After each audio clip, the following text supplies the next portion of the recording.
大家好，我是 Hardrest。今天我将演示如何在小米扫地机器人 S40上分割房间。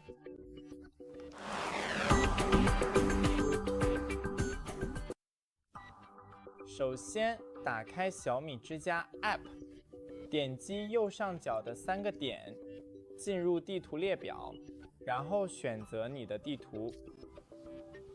现在，在这里点击房间，请先在地图上选择一个房间。